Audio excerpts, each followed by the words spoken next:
What happens when the biggest supplier of rare earth magnets suddenly shuts off supply? China, which produces over 90% of the world's rare earth magnets, has halted exports, threatening to shut down U.S. car factories within weeks. From anti-lock brakes to EV motors, these tiny magnets are in nearly every part of a modern vehicle, and America's running out fast. In this video, we're breaking down the reasons behind the ban, why recycling won't save the U.S., how U.S. automakers are scrambling, and what it means for defense, tech, and the entire economy. Is this the beginning of a manufacturing meltdown? Stay tuned and make sure to like and subscribe for more updates. Let's dive into the details. In early April 2025, China shut down exports of 7 key rare earth elements: samarium, gadolinium, terbium, dysprosium, lutetium, scandium, and yttrium, and the magnets made from them, slamming the door on U.S. supply chains.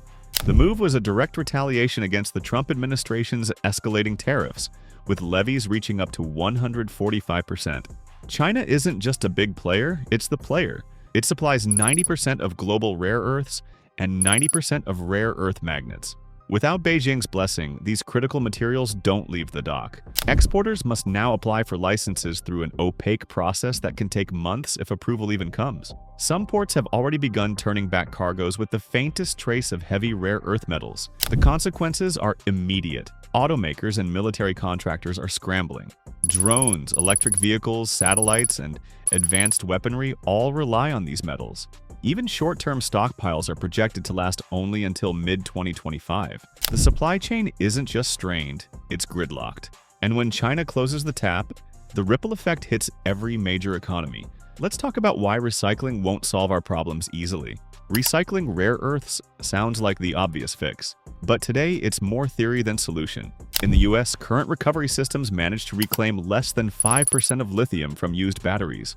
Rare earth magnet recovery is even lower. It's energy-intensive, expensive, and not nearly fast enough to counter a full-blown export freeze. A single-motor EV uses around 550 grams of rare earth elements. Multiply that across millions of cars, and you're looking at tons of demand the US simply can't meet by pulling materials out of old electronics or wind turbines. Yes, some progress is being made. Urban mining industries in the US recovers neodymium at 95% purity from old hard drives. But the process is costly, $58 per kilogram compared to China's $32 per kilogram. Even promising companies like Rare Earth Salts, backed by a $4.2 million Defense Department grant, are years from the industrial scale. Add to this the growing need for defense and healthcare. An F-35 jet alone needs over 900 pounds of rare earths. MRI machines depend on samarium cobalt magnets. Recycling won't come close to covering that. If the US can't reuse what it needs, the big question becomes, where else can it buy? That's where things get even more tangled. Rare earths aren't just critical, they're embedded in nearly every auto component. We're talking about motors, sensors, speakers, cameras, seatbelts, windshield wiper motors, and anti-lock braking systems. And automakers are getting desperate. On May 9th, the Alliance for Automotive Innovation, representing General Motors, Toyota, Volkswagen, and Hyundai, warned the Trump administration of imminent disruptions. Without magnets, U.S. vehicle production could halt within weeks. Bosch has already flagged delays due to complex licensing paperwork from Beijing. Some suppliers haven't received a single shipment. Even worse, U.S. processing capacity is nearly non-existent. MP Materials is the only rare earth miner in America, and it ships its raw concentrate to China for processing. Its new Texas facility might produce 1,000 tons of NdFeB magnets by the end of 2025, a sliver compared to China's 300,000-ton output last year. Inventory data backs the urgency. In April, U.S. auto inventory fell nearly 7%, the sharpest drop since 2022. Tariff-exposed vehicles like the Ford Maverick and Nissan Sentra saw 22% inventory declines. And while EV inventory rose slightly, most models are still dependent on imported magnets and batteries, many from China. This isn't just America's headache, it is a problem for the whole world. Indian automakers say they'll be forced to shut down production in June. Europe's semiconductor sector is ringing alarm bells. Bosch, Volkswagen, and Japanese manufacturers are all caught in the crossfire. Even the renewable energy sector is exposed. A single 3-megawatt wind turbine needs 2 tons of rare earths.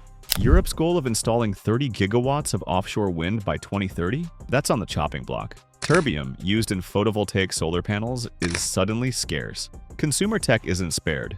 Apple's haptic systems, Western Digital's hard drives, and even your toothbrush or noise-canceling headphones rely on rare earths. Europol recently intercepted 12 tons of mislabeled rare earth shipments intended for German wind turbine manufacturers. The black market is already forming. Meanwhile, Chinese firms are still exporting to Europe. 3 major rare earth magnet companies just got export licenses to North America and Europe. But India? Left hanging. This isn't just a bottleneck effect, it's a geopolitical filter.